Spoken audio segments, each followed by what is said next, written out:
तो क्या तुम लोगों को पता है कि पूरी इंग्लिश ग्रामर में सबसे इंपॉर्टेंट सेक्शन कौन सा है? वो होता है वर्ब। ऐसा कोई सेंटेंस ही नहीं है दुनिया में जिसमें वर्ब ना हो। और आज हम लोग वही डिस्कस करने वाले हैं। दुनिया के हर एक सेंटेंस में वर्ब होता है। The most important segment of English grammar, verb. तो चलो शुरू करते हैं।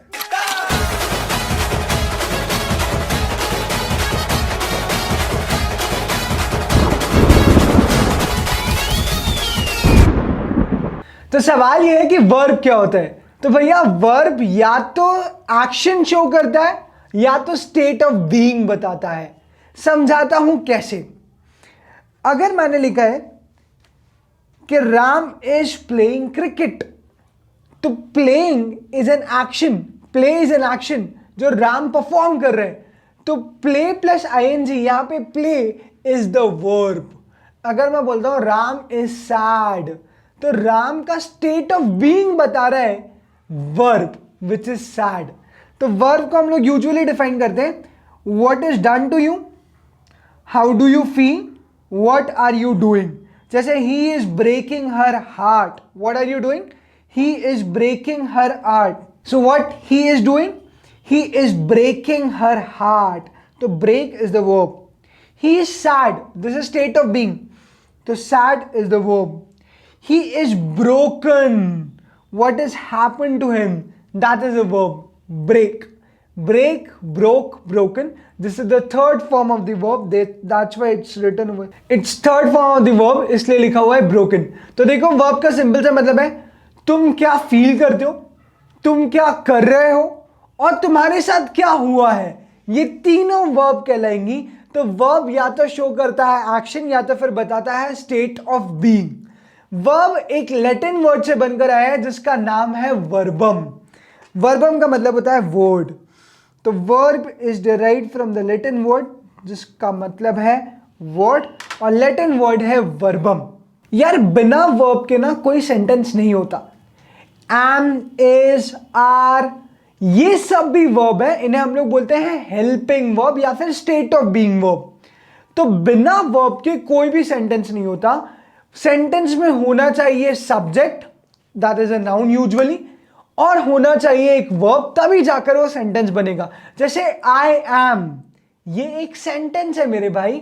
दिस इज द सेंटेंस, क्योंकि इसमें सब्जेक्ट भी है आई और वर्ब भी है एम। तो I am is a sentence. Who will study mathematics? Who is the king of English? I am. बस इतना बोल दिया तो भी काफी है। तो सेंटेंस होता है आई एम। तो sentence will be very short अगर उसमें नाउन और वर्ब भी है तो। और तुम लोग पार्ट्स ऑफ स्पीच डालते जाओ, एडजेक्टिव डाल दो, एडवर्ब डाल दो, सेंटेंस एडजेक्टिव डाल दो, एडवर्ब डाल दो, तो सेंटेंस बड़ा हो जाएगा। पर सेंटेंस बनेगा कैसे? With a noun and a verb, usually a subject and a verb. तो वर्ब हर एक सेंटेंस में होती है भाई। Every sentence contains verb. जैसे ही मैं कंटेन्स बोलता हूं तो ये भी वर्ब है मेरे भाई। तो चलो वर्ब्स की लिंकिंग वर्ब्स पे बात कर लेते हैं। There are certain types of verbs जो कि सेंटेंसेस को लिंक करती है। जैसे शी लुक्स ब्यूटीफुल, तो यहां पे लुक इज अ वर्ब। हम लोग बोलते हैं ना ही इज गेटिंग इरिटेटेड, तो गेट इज अ वर्ब। तो कुछ ऐसी वर्ब्स भी होती है इन द मॉडर्न इंग्लिश जो कि वर्ब है नहीं, पर वो सेंटेंस में वर्ब की तरह यूज हो रही है। जैसे ही सीम्स लॉस्ट, तो सीम इज अ वर्ब। तो गेट हो गया, सीम हो गया, लुक हो गया, ये सब कहलाती हैं लिंकिंग वर्ब। तो भैया मैंने तीन बातें बताई। कुछ वर्ब्स होती हैं जो हेल्पिंग वर्ब होती हैं, जो स्टेट ऑफ बीइंग बताती है, मतलब ये बताती है कि एक्शन प्रेजेंट में हो रहा है, पास्ट में हो रहा है या फिर फ्यूचर में हो रहा है, वो कहलाती है स्टेट ऑफ बीइंग वर्ब या फिर हेल्पिंग वर्ब। दूसरी होती है एक्शन वर्ब, तुम क्या कर रहे हो, तुम्हारे साथ क्या हुआ, तुम कैसा फील कर रहे हो, this are called as action verb. तो वर्ब भैया कुल मिलाकर तीन टाइप की होती है। एक जो एक्शन शो करे जैसे राम प्लेज क्रिकेट, एक जो स्टेट ऑफ बीइंग बताए जैसे ही इज सैड, एक जो लिंक करे कॉन्सेप्ट्स को जैसे ही सीम्स इरिटेटेड। तो सीम इज द लिंकिंग वर्ब। तो वर्ब तीन टाइप की होती है मेरे भाई, state of being verb, action verb और लिंकिंग वर्ब्स। इतना हम लोग सीख चुके। एक और टाइप ऑफ वर्ब है जिसे हम लोग बोलते हैं models. Can, could, should, may, might, ऐसे वर्ब्स भी तुम लोगों ने यूज किए होंगे इन द सेंटेंस। इनको मॉडल वर्ब्स क्यों बोला जाता है? क्योंकि ये कभी भी सेंटेंस के हिसाब से चेंज नहीं होती। मतलब चाहे प्रेजेंट टेंस हो, चाहे पास्ट टेंस हो, चाहे फ्यूचर टेंस हो, शुड ही रहने वाला है, वुड ही रहने वाले हैं, मे ही रहने वाले हैं, माइट ही रहने वाले हैं। तो ये चेंज नहीं होते। सिंगुलर हो, प्लूरल हो, ये हमेशा तो सिंगुलर हो, प्लूरल हो, ये हमेशा सेम रहने वाले, शुड विल रिमेन शुड। तो ऐसी वर्ब्स को बोला जाता है मॉडल वर्ब्स। तो देखो मॉडल वर्ब्स क्या बताती हैं? मॉडल वर्ब्स बताती हैं केपेबिलिटी, मॉडल वर्ब्स बताती हैं पॉसिबिलिटी। जैसे he must have gone that way, must is the modal verb. He must remove shoes, that is an obligation. He must be fast to beat her. Must shows here, must यहां पे show करता है advice. It may rain, शायद बारिश हो सकती है, तो may rain ये पॉसिबिलिटी है। You may enter, ये परमिशन दे रहे हो। You should not do it, ये प्रोहिबिशन है। I would make tea but I am tired, ये भी पॉसिबिलिटी थी। तो भैया जितनी भी मॉडल वर्ब्स हैं वो तुम्हें बताती है या तो कैपेबिलिटी, या फिर पॉसिबिलिटी, या फिर एडवाइस, या फिर परमिशन, या फिर ऑब्लिगेशन। तो modal verbs should, may, might, can, could होती है। मैं तुम्हें एक अच्छा इंसिडेंस बताता हूं, ध्यान से सुनना। तुम मॉडल्स को यूज करना ही नहीं जानते। अगर तुम लोग दोस्तों से बात कर रहे हो और तुम्हें पेन चाहिए तो तुम सिंपली पूछ सकते हो, can I borrow your pen? It's a simple thing to ask, right? Can I borrow your pen? तो कैन जो है ना वो बहुत रूड है। क्या मैं पेन ले सकता हूं? क्या यार, ऐसी बात कर रहे हो तुम अपने दोस्त से। लेकिन अगर तुमसे कोई सुपीरियर पोजीशन में है तो तुम कैन आई गेट पेन नहीं बोल सकते। You should say may I get pen. Permission मांगोगे ना मेरे भाई। तो कैन गलत हो जाएगा। अगर तुम लोग इंटरव्यू में गए और तुम लोगों ने बोला can I get the pen, that is wrong. Interviewer बहुत रूडली लेने वाला है उस चीज को। तो कैन यूज होता है दोस्तों के साथ। कुड यूज होता है जो तुम्हारी एज के हैं लेकिन दोस्त नहीं है। कुड आई गेट पेन, ये थोड़ा फॉर्मल हो गया कि यार पेन ले सकता हूं। मे आई गेट पेन, ये एक्सट्रीम फॉर्मल है इंटरव्यूज के लिए। और अगर मान लो बहुत बड़े बड़े संत सेंट्स लोग, हाई आईक्यू वाले लोग, इंटेलिजेंट लोग, ये आपस में डिस्कस कर रहे हो तुमको पेन लेना है, मतलब तुम गिर गए हो एकदम कदमों में और बोल रहे हो प्लीज क्या मैं पेन ले लूं, बिल्कुल अटमोस्ट रिस्पेक्ट के साथ, डिवाइन रिस्पेक्ट के साथ तुम लोग पेन मांग रहे हो। तो फिर उस केस में तुम लोग सेंटेंस यूज करोगे, might I get the pen. Might I get the pen, ये सुपरलेटिव डिग्री हो गई। तो कैन सबसे नीच, कुड थोड़ा बेहतर, मे जबरदस्त, और माइट मतलब तुम बिल्कुल चरणों में गिरकर बोल रहे हो कि भैया मैं पेन ले सकता हूं क्या। तो भैया आगे बढ़ते हैं, हम वर्ब्स पे और बात करते हैं। वर्ब्स होती है ट्रांजिटिव भी और इनट्रांजिटिव भी। तो याद रखना जो भी वर्ब्स ट्रांजिटिव होती है उनके पास सब्जेक्ट के साथ साथ ऑब्जेक्ट भी होता है। जैसे she spoke softly to me, तो शी सब्जेक्ट है और बात किसी की मुझसे, तो मी ऑब्जेक्ट है। तो सब्जेक्ट भी है और ऑब्जेक्ट भी है।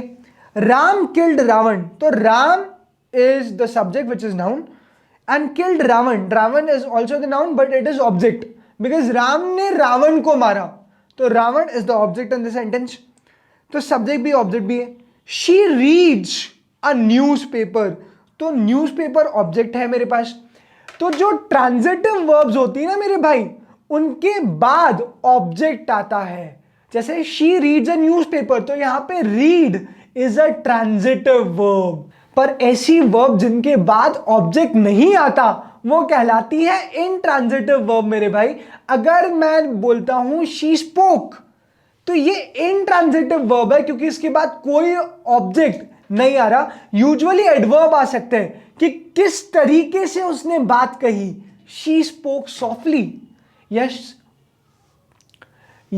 शी स्पोक फियर्सली, या फिर शी स्पोक इरिटेटिंगली नहीं बोलूंगा, फ्यूरियसली तक ठीक था, इरिटेटिंग हटाना नहीं। या फिर शी स्पोक फ्लुएंटली, या फिर शी स्पोक ब्यूटीफुली, तो ये सब एडवर्ब्स हैं जो कि वर्ब के बाद आ रहे हैं। तो जिस वर्ब के बाद ऑब्जेक्ट नहीं होता वो कहलाती है इंट्रांजिटिव, जिस वर्ब के बाद ऑब्जेक्ट होता है वो कहलाती है ट्रांजिटिव। तो वर्ब सेम है, लेकिन अगर ऑब्जेक्ट लग गया आगे तो ट्रांजिटिव हो जाएगी, ऑब्जेक्ट नहीं है तो इंट्रांजिटिव हो जाएगी। जैसे अगर मुझे इंट्रांजिटिव वर्ब्स को इंट्रांजिटिव बनाना हो तो मैं कुछ ऐसा लिखूंगा, she spoke softly, Ram killed, she reach. तो ये सब क्या है? Intransitive verbs. चाहूं तो मैं एडवर्ब आगे जोड़ सकता हूं, जैसे शी रीच केयरफुली। अभी भी जो वर्ब है ना वो इंट्रांजिटिव है क्योंकि ऑब्जेक्ट नहीं आया, सिर्फ एडवर्ब आया है।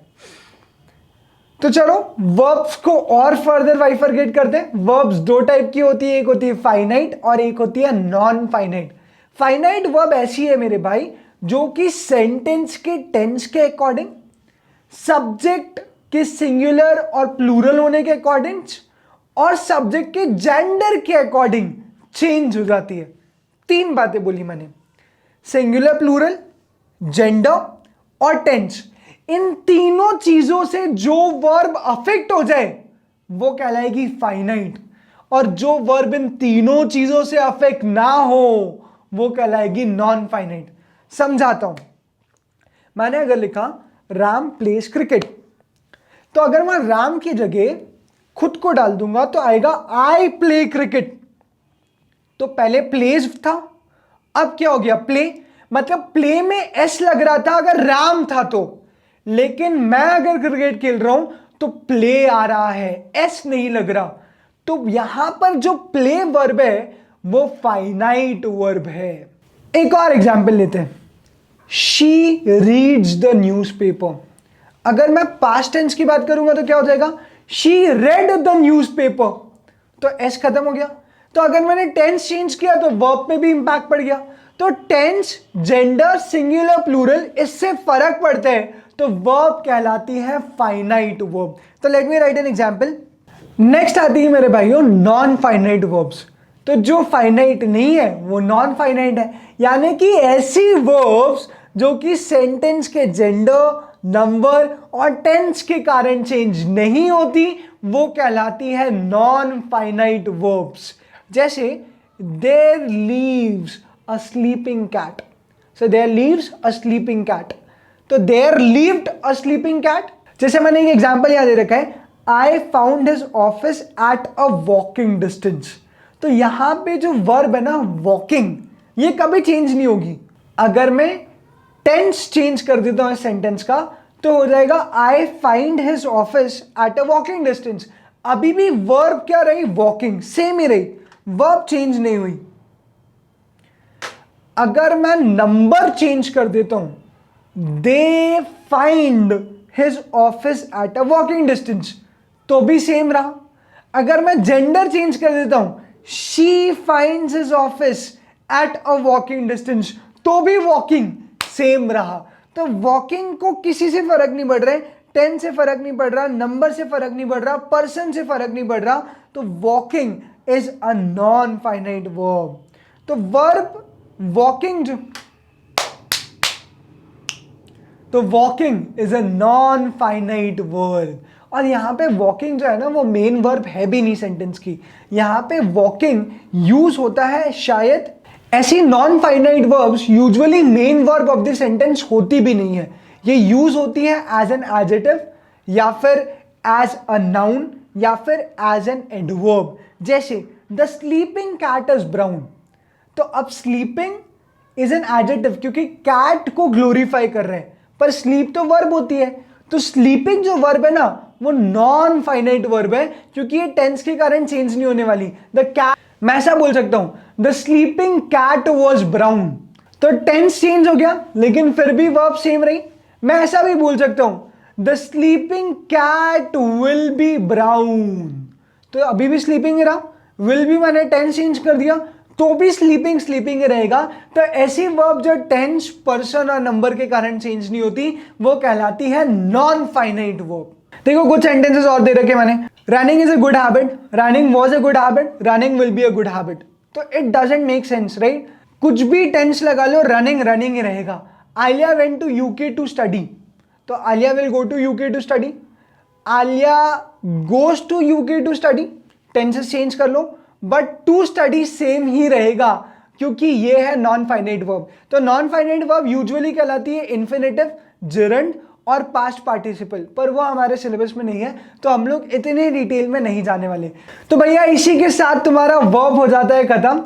वर्ब खत्म हो गया, लेकिन वर्ब में प्रीफिक्स लगा दिया ऐड और नया पार्ट्स ऑफ स्पीच बन गया जिसे हम लोग बोलते हैं एडवर्ब। तो ये एडवर्ब क्या करते हैं?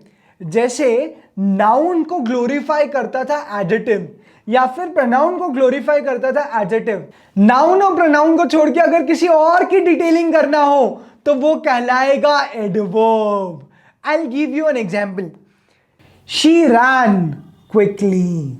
तो ये क्विकली नाम का स्टिकर है, ये मैंने कॉपी किया और मैं यहाँ पे पेस्ट कर देता हूँ। तो she rain quickly, she arranged the party, और वापस में डाल देता हूँ क्विकली। तो भैया ये क्विकली है क्या? ये क्विकली एडवर्ब है। वो दौड़ी, जल्दी दौड़ी, तो दौड़ने को सिग्निफाई कर रहा है क्विकली, तो क्विकली इज एन एडवर्ब, क्योंकि जो वर्ब को सिग्निफाई करे वो भी एडवर्ब। अरे नाउन और प्रोनाउन को छोड़ के किसी भी चीज को अगर सिग्निफाई कर रहे हो तो वह एडवर्ब ही कहलाएगा। She arrange the party quickly, main verb कौन सी? अरेंज, और अरेंज को कौन सिग्निफाई कर रहा है? क्विकली, तो quickly will be called as an adverb. She is very fast, तो वेरी क्या है? ये भी एडवर्ब है। शी इज वेरी फास्ट, अब वेरी क्या है? ये भी एडवर्ब है, क्योंकि फास्ट क्या है? Adjective. She is fast, she is intelligent, तो ये फास्ट, इंटेलिजेंट, ये सब क्या है? एडजेक्टिव। और एडजेक्टिव को ग्लोरीफाई कर रहा हूं, very fast, very intelligent, very smart, तो ये वेरी क्या हो जाएगा? एडवर्ब, क्योंकि यहां ग्लोरीफाई हो रहा है एडजेक्टिव। तो जनरली जब हम लोग एडजेक्टिव में एलवाई लगा देते हैं तो वो एडवर्ब बन जाता है। जैसे intelligent is an adjective but intelligently is an adverb. Beautiful is an adjective but beautifully is an adverb.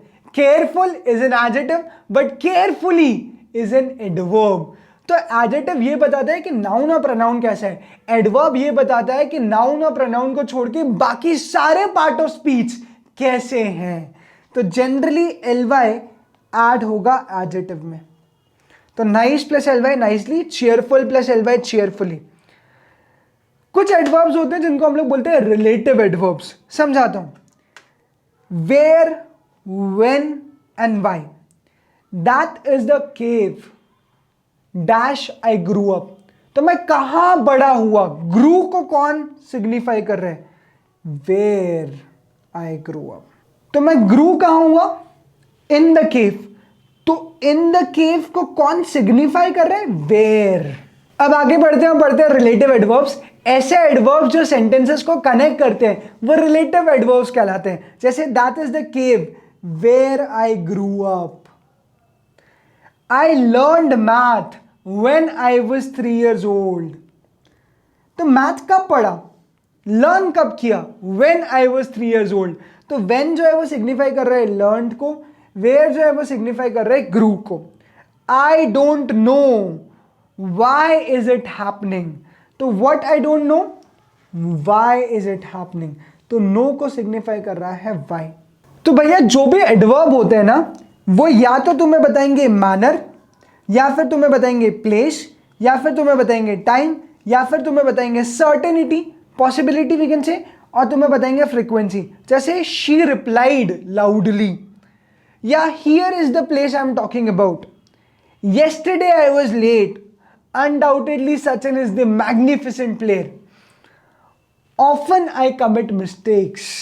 तो ये सब एडवर्ब है मेरे भाई। मैनर, प्लेस, टाइम, सर्टेनिटी और फ्रीक्वेंसी। एक छोटा सा एग्जांपल और देता हूं। मैंने पहाड़ बना दिया और फिर सूरज बना दिया। अब मैंने बोला the sun is really bright. तो the sun is bright, bright quality बता रहा है यानी एडजेक्टिव है। एडजेक्टिव को सिग्निफाई कर रहा है रियली, तो ये क्या हो जाएगा? Adverb. There is a village right behind the mountains.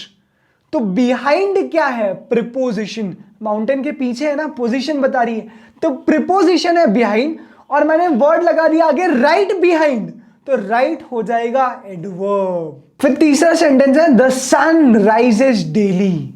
तो बताओ द सन राइजेस, यहां तक तो ठीक था। रोज हो रहा है, फ्रीक्वेंसी बता रहे, डेली इज एन एडवर्ब, और डेली किसको सिग्निफाई कर रहा है? राइज को। तो वर्ब को सिग्निफाई करने वाला भी कौन होता है? एडवर्ब। तो मैंने एक बार तुम्हें प्रीपोजिशन को, तो एक बार हम लोगों ने एडजेक्टिव को सिग्निफाई कर लिया, एक बार प्रीपोजिशन को सिग्निफाई कर लिया, और एक बार हम लोगों ने सिग्निफाई कर लिया वर्ब को। तो एक बार जल्दी से रिवाइंड कर देंगे क्या पढ़ा आज। सबसे पहले पढ़ा कि वर्ब जो है वो लैटिन वर्ड से आया है जिसका नाम है वर्बम। इसका मीनिंग होता है words. Verb is the main part of the sentence. बिना वर्ब की कोई भी सेंटेंस एग्जिस्ट ही नहीं कर सकता मेरे भाई। वर्ब कितने टाइप की होती है? 3 टाइप की। स्टेट ऑफ बीइंग वर्ब जिसमें आ जाता है हेल्पिंग वर्ब, फिर आती है एक्शन वर्ब जैसे ब्रेक, प्ले एटसेट्रा, और फिर आती है लिंकिंग वर्ब जैसे लुक, सीम, गेट एटसेट्रा। ऐसे 3 तरह की वर्ब हम लोगों ने पढ़ी। फिर पढ़ा वर्ब में 2 पार्ट्स होते हैं, ट्रांजिटिव और इनट्रांजिटिव। ट्रांजिटिव में ऑब्जेक्ट होगा, इनट्रांजिटिव में ऑब्जेक्ट नहीं होगा।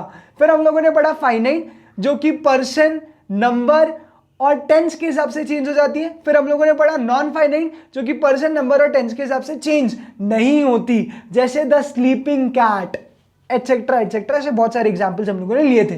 फिर हम लोग आगे बढ़े, एडवर्ब्स के बारे में बात की। तो नाउन और प्रोनाउन को सिग्निफाई करने वाला एडजेक्टिव, और नाउन और प्रोनाउन के अलावा किसी और को सिग्निफाई करने वाला एडवर्ब। जैसे प्रीपोजिशन को सिग्निफाई कौन करता है? एडवर्ब। एडजेक्टिव को सिग्निफाई कौन करता है? एडवर्ब। वर्ब को सिग्निफाई कौन करते हैं? एडवर्ब। तो इतना हम लोग डिस्कस कर चुके हैं मेरे भाई। अगले वीडियो में जब हम लोग मिलेंगे तो कंजंक्शन, इंटरजेक्शन और प्रीपोजिशन पे हम लोग बात करेंगे। तब तक के लिए bye bye, take care and keep smiling.